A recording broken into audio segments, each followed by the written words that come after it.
So here I am trying to install the Windows 7 on my hard disk on my laptop, but there is some problem because it is on the GPT partition, not in the MBR partition. The previously it was installed in the Windows 8 or 10, I think. So that's why the hard disk is used to the GPT partition. So go back to the main screen and press Shift plus F10. So you can use the Microsoft disk partition tool called the disk part. So type disk part and you can see the disk part here. So this part is opened and type list disk, which will show the hard disk or the memory that is connected to the motherboard. So you can see, just type list disk and press enter.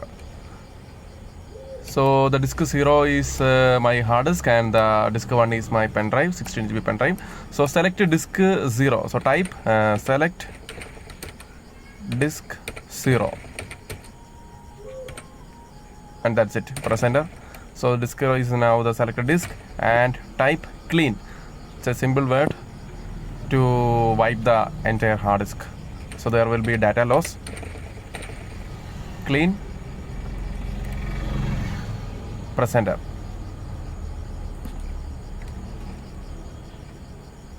Okay, it is wiped the entire hard disk, and now we can exit from the disk part.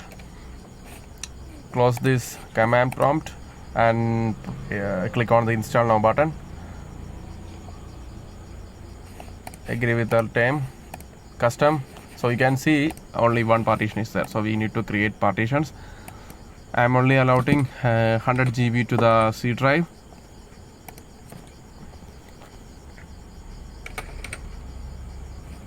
Click apply. It will create the necessary partitions for the Windows 7 installation, like the recovery and something like that. So there will be the additional 300 GB plus, so we need to format it to the partition 3. Okay, that's it, completed.